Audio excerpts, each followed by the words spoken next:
Hey everybody, welcome back to my channel. Some of you might remember this side bed I did a while back and tried to grow some stuff in it early this year. I think it was around April or March, and everything died. Now it's the most productive bed. I'm duplicating exactly, or almost exactly what I did with this bed, minus the twigs at the bottom that I laid before when I did this one. So minus that, on a lot of beds in the backyard. So I'm building, and you'll see later on in the video how I did all these beds. So a little mini one here, one here, which you can see. And these are remnants of holes I pushed down just to make sure that there's still some oxygen in there, just in case the compost is still more rapidly decomposing. So that bed, here's the rest of my pile I'm working with now.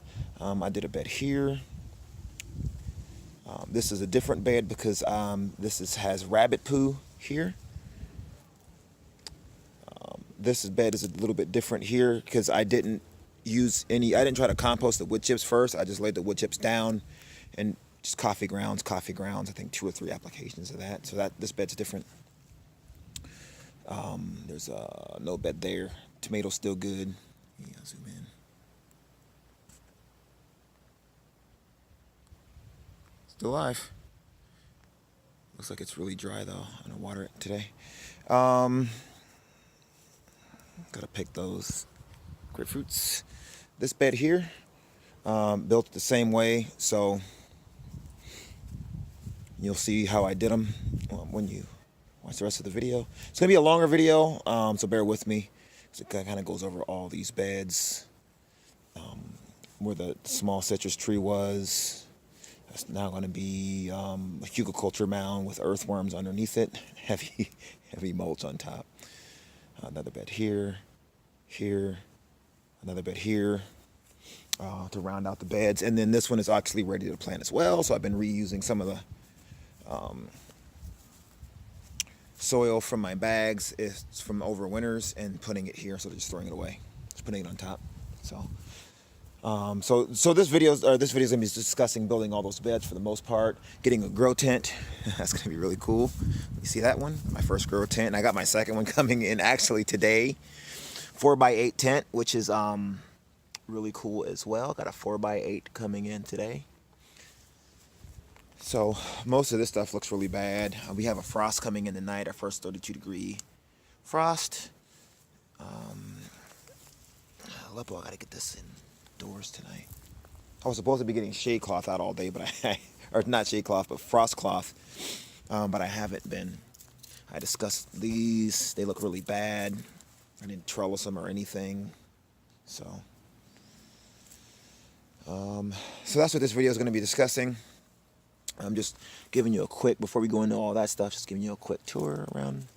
Chilahacales are still, they're not like a dark chocolate yet.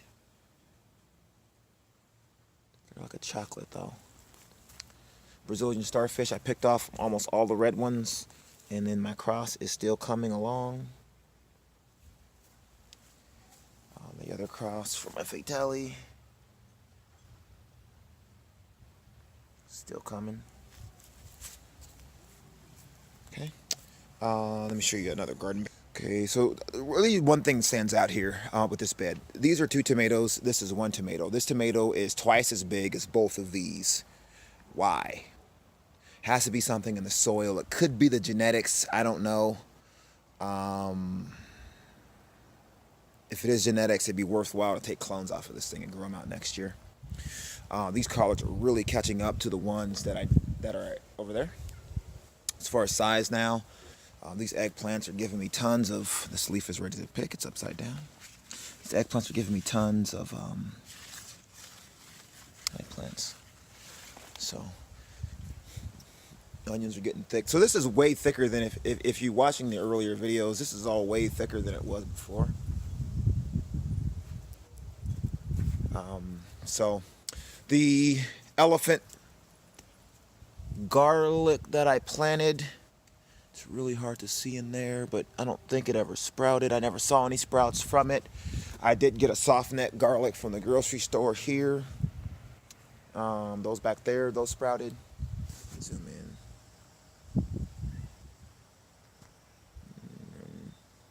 Those all sprouted. So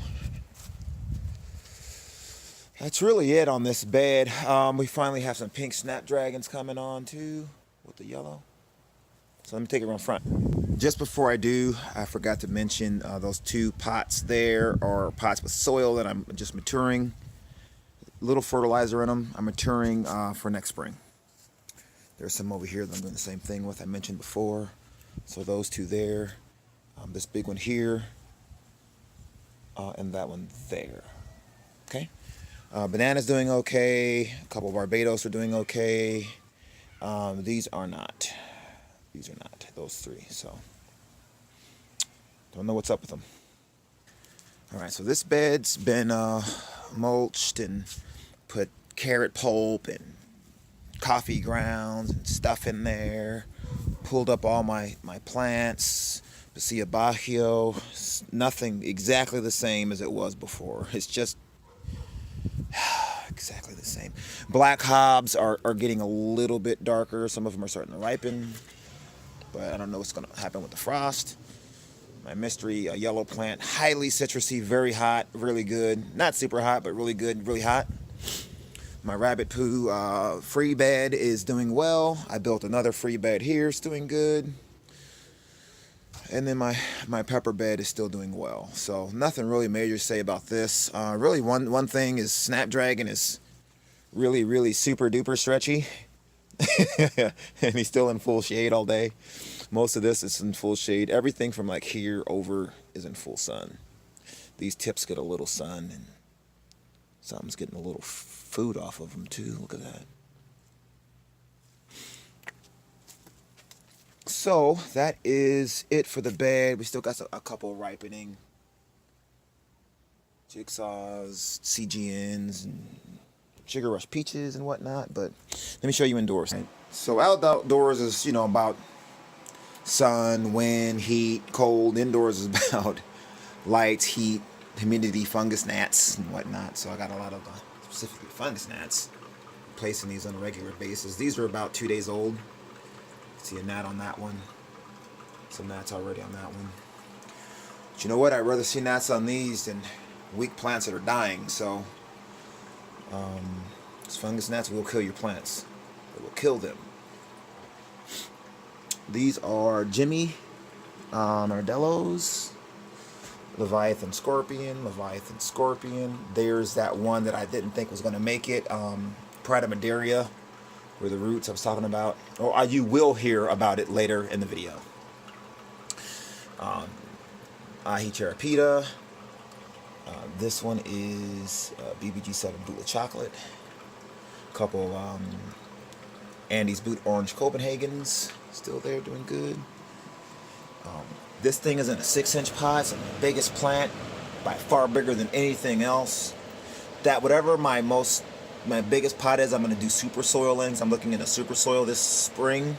I think that plant's going to go in it. It's just massive. Something up with that one, man. I don't know what it is. I didn't even label it either. I don't know what plant it is, but I believe it's a chocolate bootleg SM strain.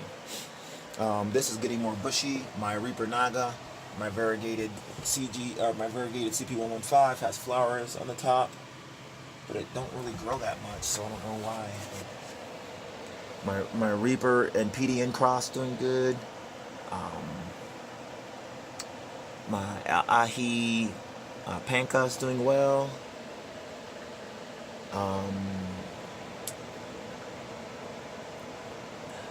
This one here, Devil's Naga Brains, is doing good.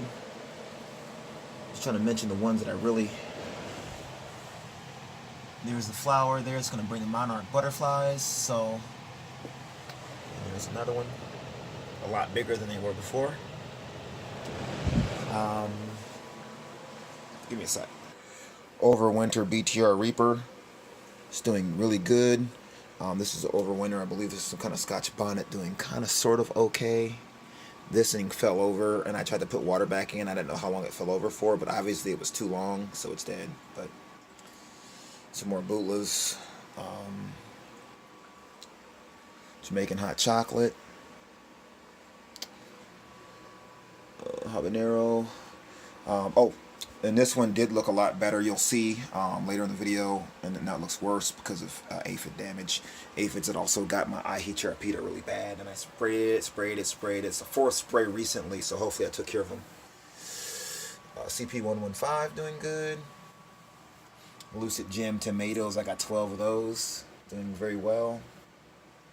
In need of some water. Those two, actually 3. I might let the ones that like continually do this with the leaves, just let them die, because they're not going to survive Arizona summer anyways. See that? I'll give you a little water. So, oh, and then down here, all those are doing good too. So my Alyssum Oxide Scotch Bonnets, that's in mostly sand and a little bit of perlite and a little bit of cocoa core. Just tons of just other types of super hots. Aleppo overwinter there, a couple pods, and then Jamaican hot chocolate, that's an overwinter there as well. Pasilla Bacchio overwinter. Okay. Hey everyone, today is Grow Tent Day. Today Amazon decides to bring the new tent to the house, so I'm pretty excited. It's making my rounds. Some milkweed I planted. I got a couple sprouts out of it. I'm actually down here. I gotta bring them inside because it's getting cold and they're not really growing. So, looking at the grow upstairs under lights and see a lot of light spill out to the side on the carpet, just shining just blindly onto the carpet, doing nothing. So, you envision, the tent's coming, and all that light's going to be redeflected back, percentage-wise at least, to the canopy, even under the canopy. All right, so my wife, Brenda, she's going to hook me up with some cheese and green chili tamales. So I got my Pasilla Bacchio that are unripe. Well, some of them are ripe, but they're the smaller ones.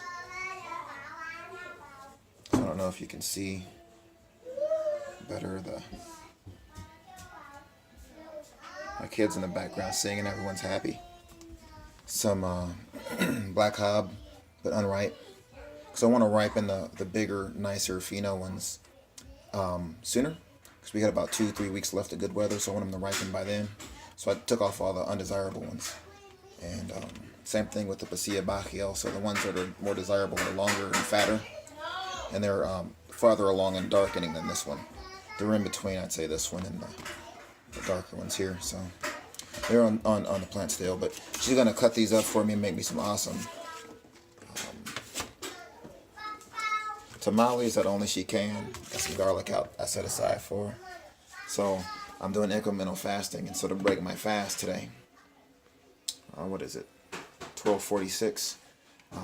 Some collard and broccoli leaf picked fresh right now from the garden. So look at the decline in nutrient concentration of leaves the second they're harvested from field. You'll be amazed how drastic they lower. But this is fresh, picked just now. Citrus kind of stays, I believe, and the pineapple would be something where the nutrients would stay, just because of the type of fruit it is. It's like a storage fruit. This is more of a accumulator of sugars, so it's a workhorse. This is more storage. So it's just pineapple and orange. This is gonna break my fast. With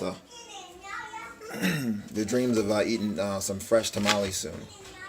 This is a tent. This is a small 32 by 32 inch by 63 inch high tent. Came in. It's really thick, so it came in really well packaged.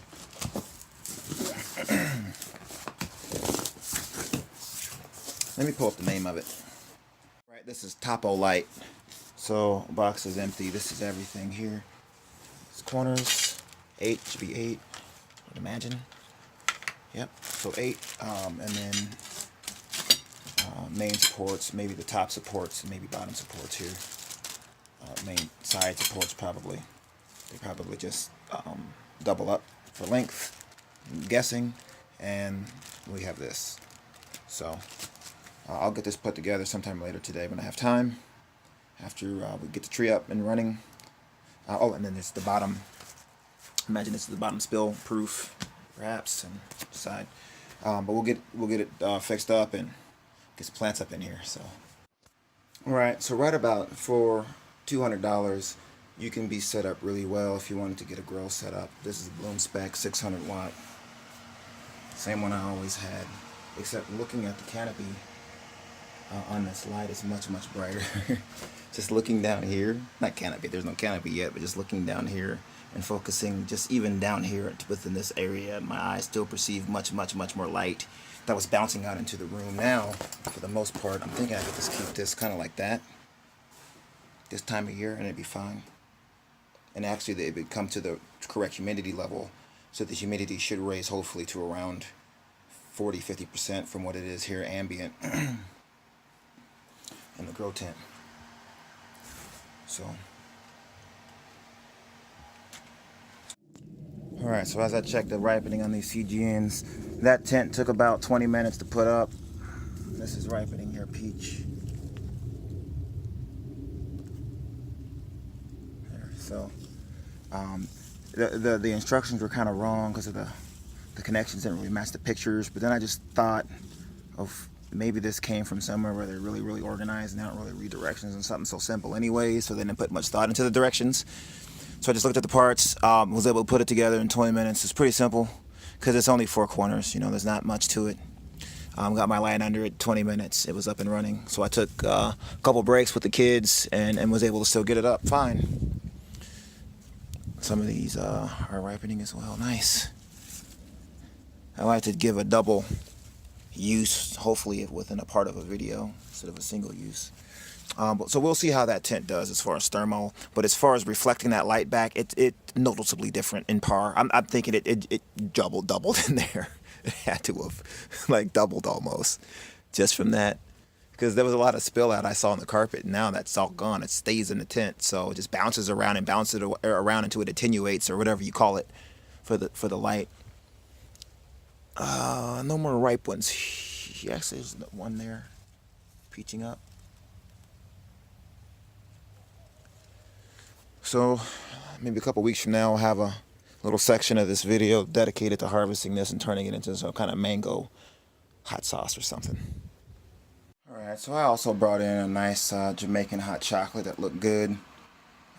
It's flowering pretty well, so I brought this in to finish the flowering through the winter. Also brought in my BTR cross with the baby bird's eye, one of the best plants. I sprayed all these down with safer soap before I brought them in. With that added, starts with a P. It's a chemical name that's derived. I believe it's plant-based derived. That paralyzes as well. So that's added to the safer soap. That's what I sprayed these down with. Misted the soil a little, but also really concentrated under and above the canopy. A complete drench with a spray bottle, like completely drenched every leaf and stem I could. That's accessible, which is basically everything. And then Ahi Cherapita, the one that's fruiting, is the one I brought in. So my best Cherapita, my best looking, not the biggest Jamaican hot chocolate as far as size, but as far as fruit and just stature and leaf color. I took off a good amount of leaves, maybe 15-18 leaves off of this Jamaican hot chocolate as well. Took a lot of leaves off of a lot of these. So before I brought them in and sprayed them. So we'll see what happens. I'm keeping everything the same here, and then seedlings need the least amount of light. Kangstar got that off of your video. You always put your seedlings off to the side, so that's what I'm doing here. All the rest of my vegetables, like real vegetables, are going to start here when I get my new tent. It's probably going to be a 4x8 easy or 5x9 preferably, and that's when I'm going to start my main vegetables for next spring. Alright, here's the first turn. Taking the middle of the compost, putting it around the outsides of the new pile, and then the outsides of the old pile we're putting into the middle of the new pile, because that's the least hot, least activity, slowest composting is the outside. We're going to put it on the middle where it's the hottest, and then put the middle where it's been composting the hottest, the fastest, the most fierce. Put that on the outside to give what was outside time to catch up. Put some twigs on the bottom for aeration, and I'm adding coffee grounds as I get them in layers within this compost. So this is the first layer. Some add some coffee, some food scraps, some eggshells. Add my second layer. I'm out of coffee grounds, so I'm only going to do it to like maybe 2 layers. This is the only bag I got. So I'll probably have 2 layers of coffee grounds. The rest I'll just do as normal, and then I'll integrate all this when I turn it again in 4 days from now. So this is the Berkeley method, Berkeley, California method of composting. The middle of the pile is really, really hot. There's tons of fungus gnats and flies buzzing. I haven't really seen any worm action or anything like that in there because it's still really, really hot, and I'm still adding coffee grounds to it. I want this thing to stay really, really hot for the next 2 months. So I'm going to continue to add coffee grounds to it for about 2 months, and then I'll stop. Then I'll have that month to just, well, maybe not even 2 months. Maybe I'll add coffee grounds for another month, then stop.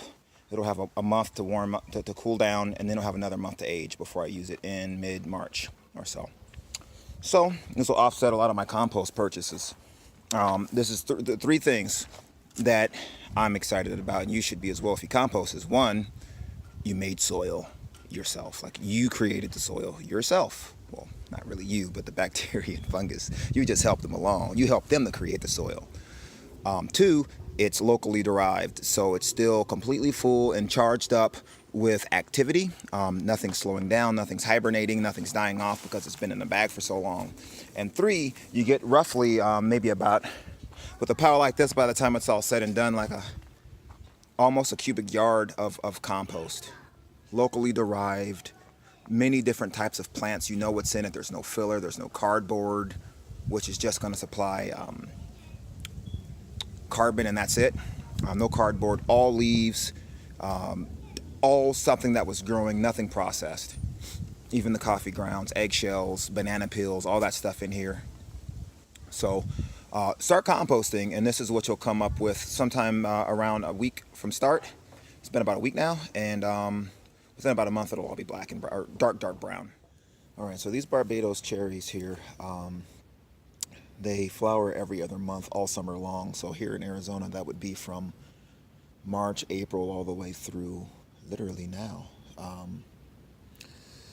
Not really seeing too many new flowers anymore.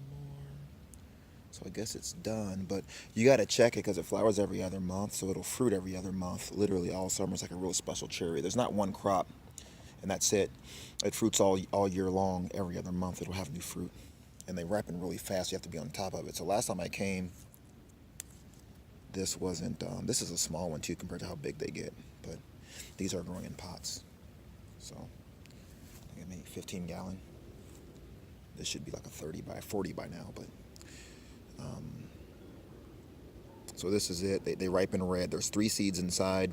I'm gonna try to grow these out, but they taste just like a cherry, but tropical tasting cherry. It's kind of, just imagine a cherry but with a tropical taste. Very sweet as well, so highly recommended. Not let me bite into it and show you.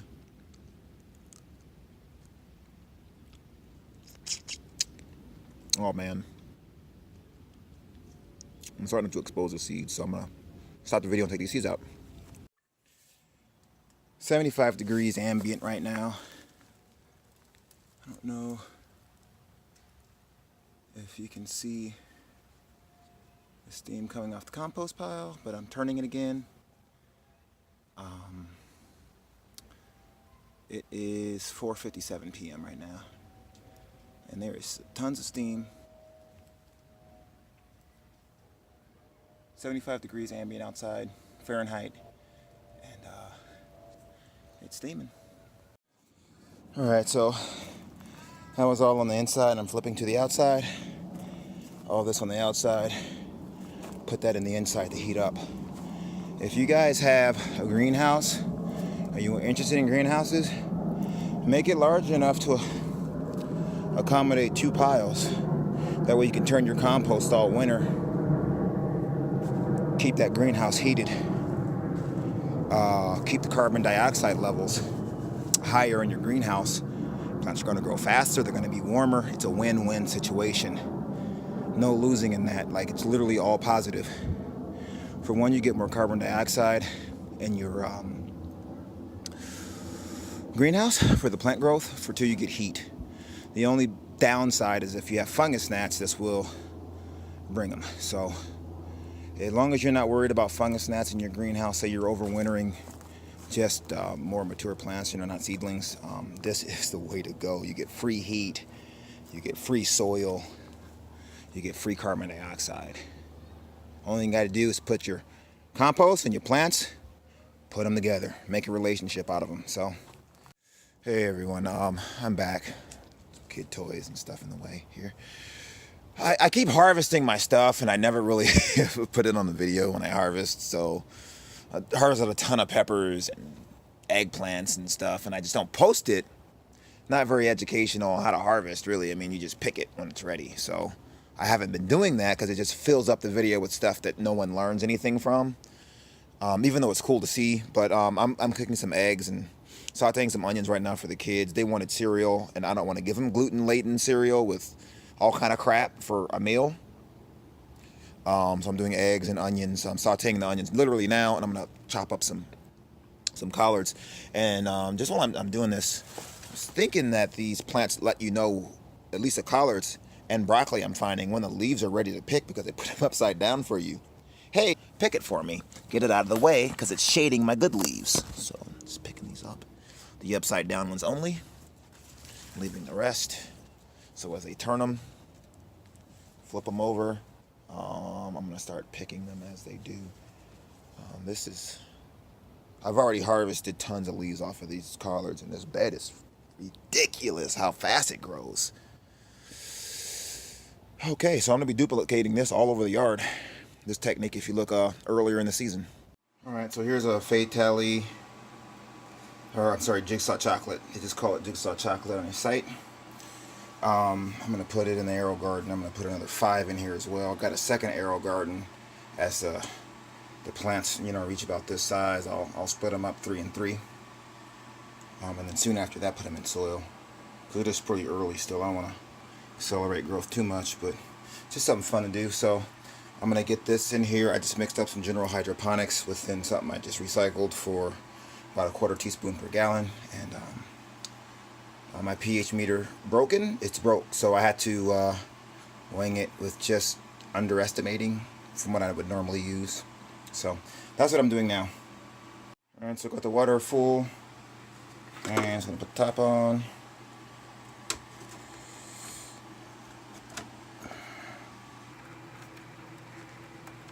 I gotta plug that in with 2 hands. All right, so it's done, and now the thing I do is get a fresh one of these that's dry, soak up that nutrient into the root, and get it into one of the little holders.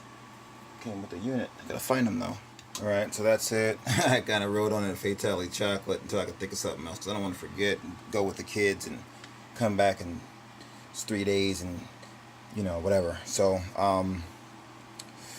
1, 2, 3, 4, 5. I might get 2 of these done today, so I'm gonna have to find 4 blocks for light so that algae doesn't grow down there. So I gotta go find that now. But that's basically the update for today.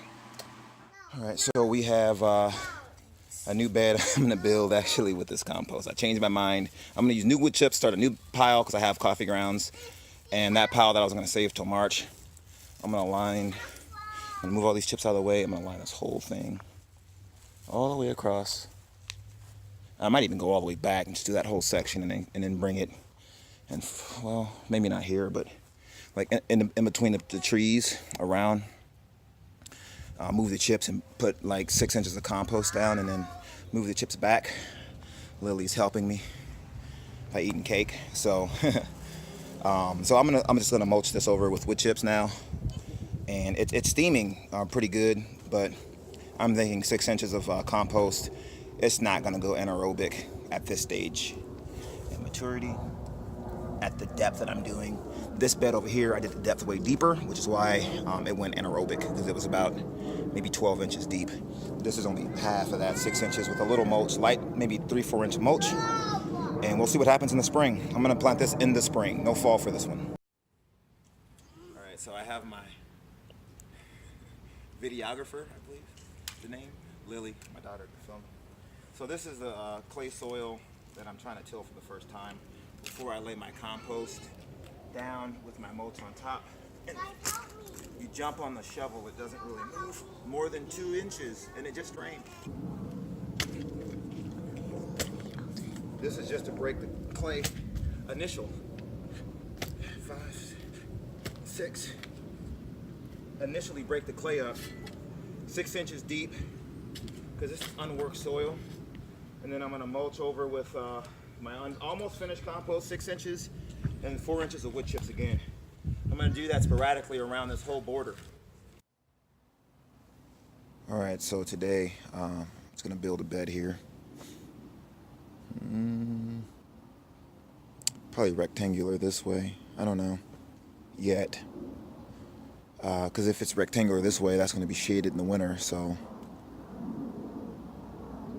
early spring and late fall here. So maybe rectangular this way. Put my sun sensitive crop here and sun tolerant more crop here because of the afternoon sun coming this way.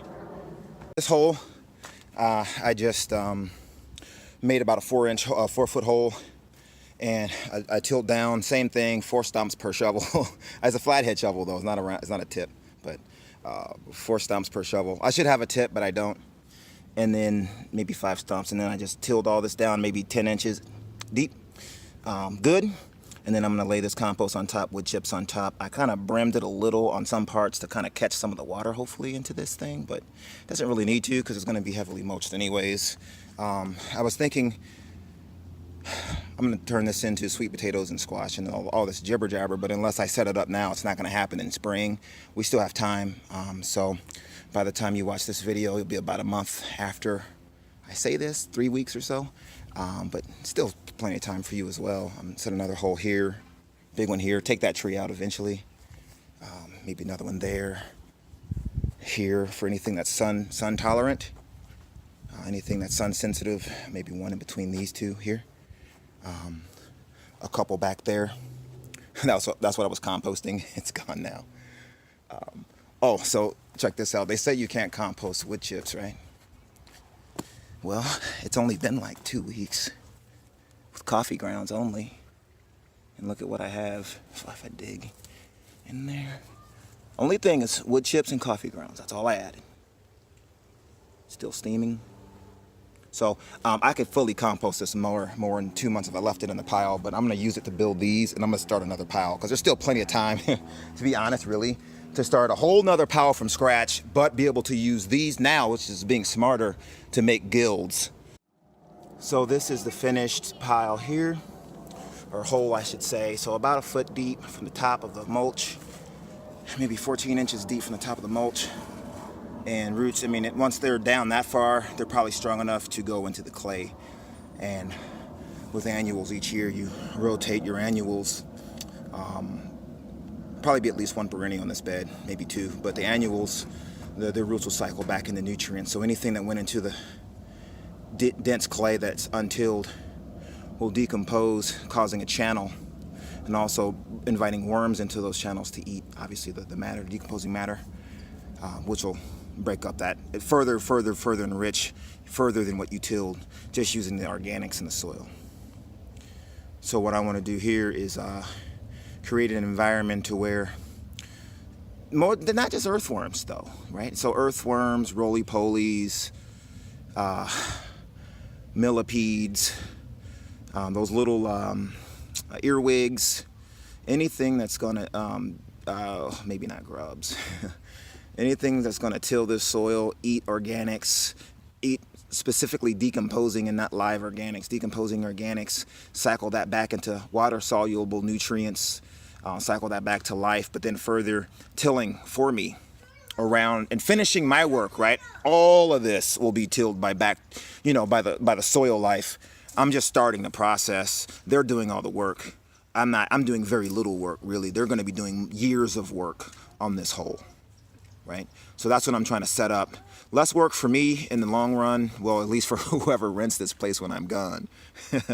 I'm taking my skills with me. More work for them, more work for the microbes the fungus, even mold, bacteria, all the organisms, the microarthropods, all those. So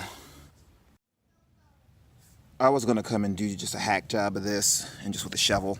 But I'm like, wait a minute, there's Bermuda. So let me trace the runners, because they grow by runners. So it's better to put that soil life in there, a little roach.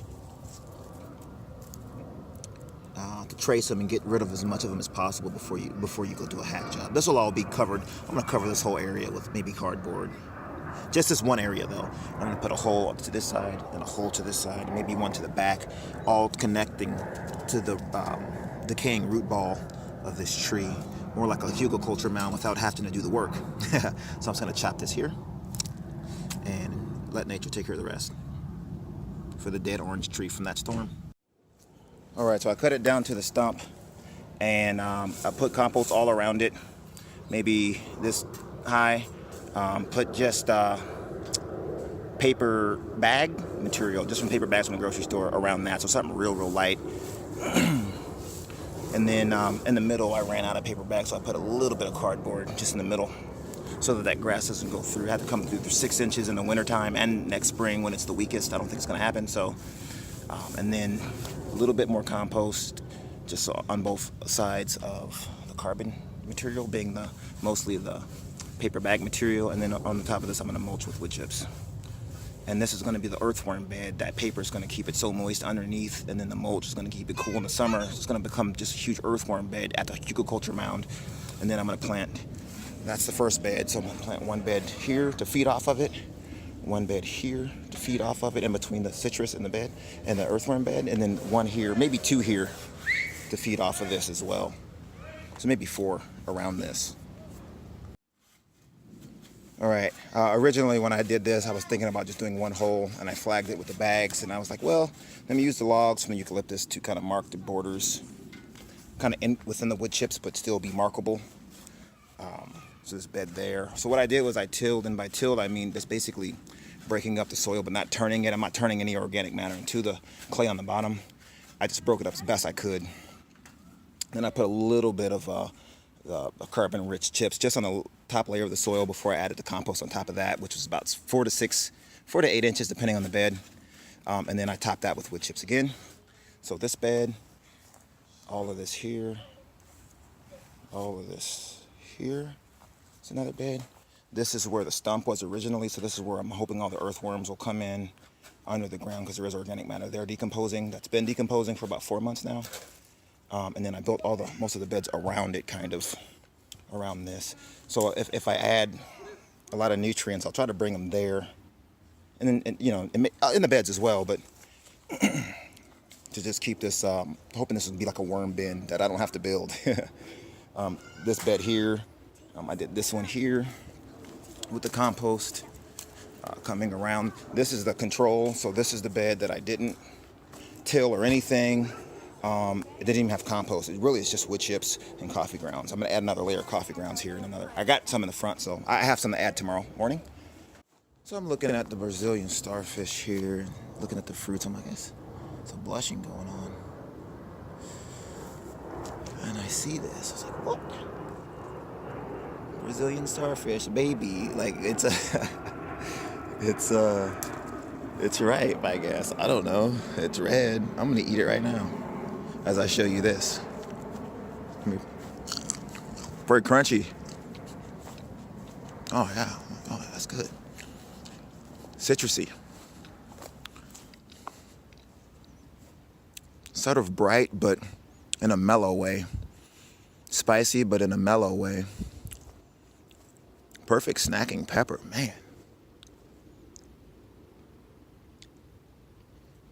So it's like the opposite of the Pasilla Bacchio for me. So the Pasilla Bacchio is more of a mellow, earthy, light, grassy, sweet tasting,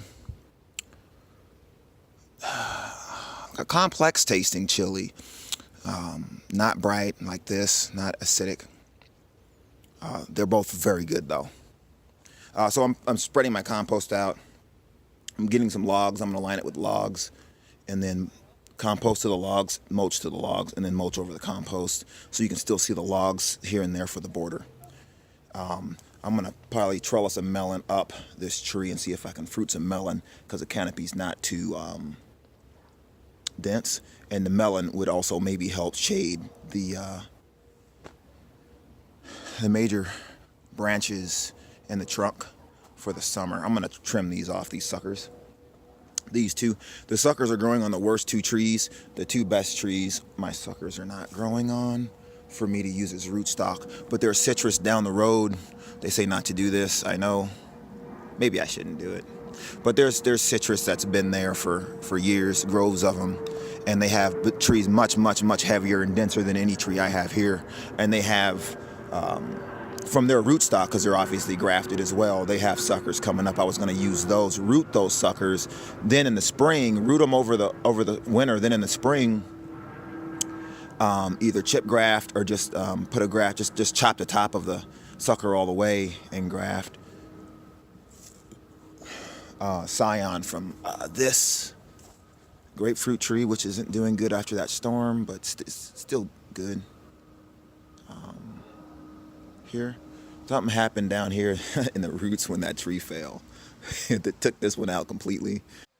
So I was able to just do this part of a bed that I'm building around this tree. This is just a mulch around the bed to stop any of this. I dug down to get rid of a lot of the roots, then I mulched on top of so I removed the roots from about this much below soil, and I put about that much more wood chips back on, tightly compacted. It'd be really hard for them to get through that, both layers, right? We'll do this all the way around. Well, actually really all the way to just there. So, I'm almost finished. All right, so I have one Pride of Madeira flower that survived, that I tried to grow from seed, and the root ball disintegrated because this is all there was outside in Arizona growing. Let me get this transplanted. Give me a second. Money in there with our names on the back, and then we'll see if it lives. We get 3 pieces of candy or 1 toy. Oh, you do? That's cool. We do it every day. All right, it's almost 7 o'clock on the 4th, and I see my twins got my Leviathan Scorpion and got that. I don't know where the seeds are that mixed them all up.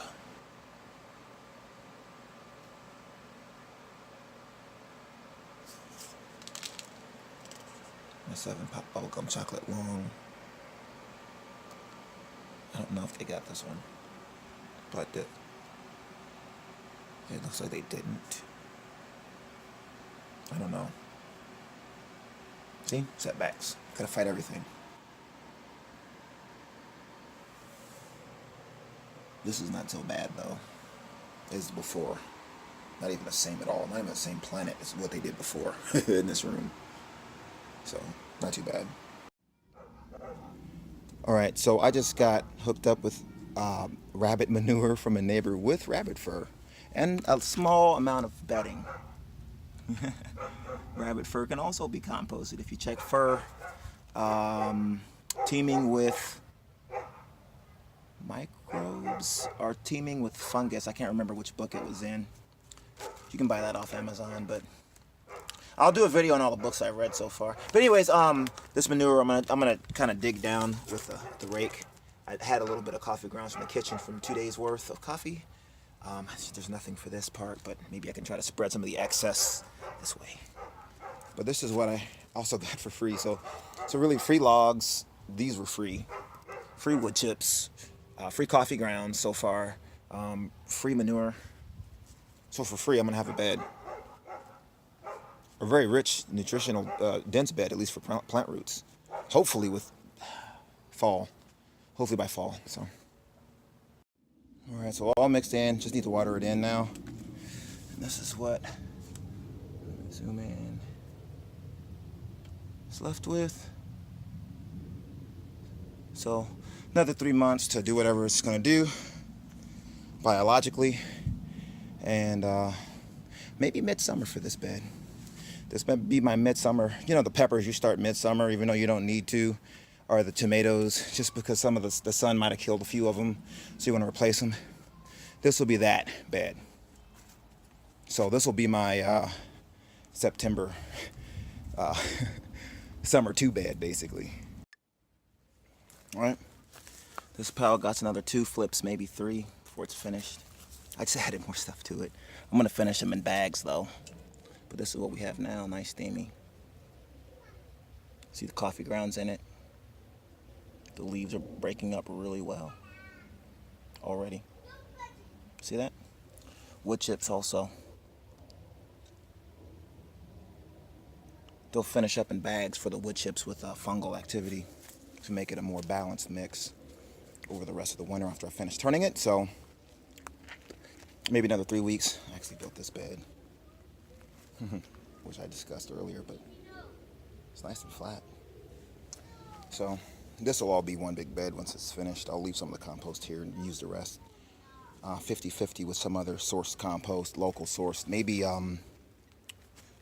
tank screen stuff. Maybe 2 bags of tanks with the rest of this. Level off the top, make this one bed. 2 bags of tank, maybe a bag of cocoa core, a couple bags of sand, some perlite, and I have my mix for my spring, which will probably be mid-January. I'll use this hopefully. Second layer is bunny poo, locally sourced across the street. Thank you. And this is the rest. So I'm gonna use the rest to cover the rest of this, and it's hot in there. Some of it was kind of burning up just a little bit, but not too bad. So still got a nice dark brown color to it. It's not dark black, so it's not anaerobic. Chicken poo is probably around at this height here from the bottom. So, and then eggshells and asparagus below that, 4 inches or so, 5 inches below. Collards are still looking nice. I'm gonna harvest them probably today for lunch. Do some stir fry. Don't mind Trocho in the background. Got the kids busy for now. So this is what I'm gonna do. I'm gonna make a powder. I'm still waiting on the rest of my Brazilian starfish to ripen. A few BTRs. Got a seed saver here, BTR, and we have a seed saver here from the Fatality Gourmet Jigsaw. And from this yellow variety, I don't know which one I'm gonna have as a seed, but these are pretty hot.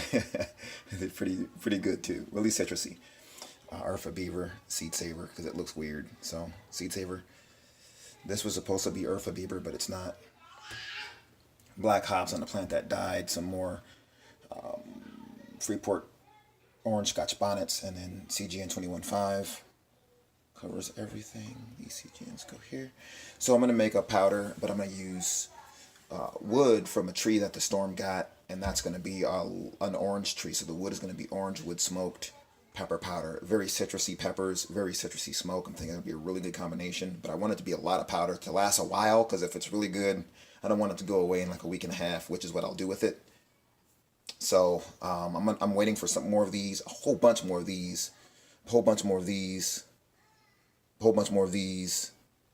These are done. I got a whole bunch more of these left. Some more of these. Oh, and then a whole bunch more Sugar Rush Peach. So once I get the Sugar Rush Peach, I'm going to freeze these today. I'm not going to process them, but I'm going to freeze them today. And then as I get more in, I'm going to freeze. And then when I get everything ready, I'm going to smoke them. So that you might see the actual finished product, not this video, but the next. Depends. Yeah, it's going to be really good. All right, so it's the 21st here, and this is what the compost is starting to look like already. Just from wood chips and coffee grounds, a few food scraps, a little bit of food scraps here and there. I just added some Epsom salt, a good amount of Epsom salt. I went to Home Depot based off recommendation on Pepper Lovers Community and got some liquid seaweed on sale for $5 a bottle. Alaska, the small ones, but still $5 a bottle, so I got 2 of them and generously applied that as well. And also some ash from the fireplace. Generous amount. You can still see some of the remnants of it here. So this is going to be ready to bag up and age. Maybe the next turn I'll just bag it up. So I might wait 5 days and then just bag it. All right, so this is not earlier footage. This is footage of today, along with the same footage that you see in the beginning of the video. So same day, beginning and end. The middle stuff is the older stuff. All right, so this is what you're gonna see until I get the tent. Once I get the tent done, I'm gonna move these here, get this out, and the tent's gonna go there. 4x8 tent. So I have Jamaican hot chocolate over winter, a couple ahi charapitas. Okay. Bohemian goat here. Down there is Jamaican hot chocolate. Down there is not an overwinter, but that's a chocolate bootla. This one is Scotch bonnet brain strain. This one is Freeport orange Scotch bonnet. And then here I have some tropical fruit. And the name is not, I didn't write it down. It's a tropical fruit. Can't withstand anything more than around 90 degrees Fahrenheit before it starts to die. So I don't know how it's going to do here. I'm going to grow it in almost pure shade. Just see. So those are all the same. Got some death spirals. I'm putting them in 6-inch cups, like that big mammoth one that you saw in the grow tent. You can see this is what I get. Another death spiral. Another death spiral. Okay, these are all tomatoes, being mostly great white and a purple Calabash, I believe. These are another, it's a yellow berry from rareseeds.com. It's another tropical berry. And this is red roselle. BTR scorpion, Jamaican hot chocolate that got burned by my light upstairs. Bad. So I took it down. And this one, I don't know what this is. Here, so that's upstairs. This is a 900 watt. There's no like light guiders on this, so it's just with the 600. A bloom spec makes it to where there's like little guides for each light, like little mirrors kind of. But on the 900 it's not, so you get more spread, less focus intensity, but more overall power. Once it's in the tent, it's not going to matter. But for now, I have it just getting blocked a little bit from here, so bounce some of the light back in. But everything looks pretty well lit. That needs to be lit. So everything looks happy. It's cold down here, so I have the light on at night. I'm turning it off now. It's way late on turning it off for the day, by the way.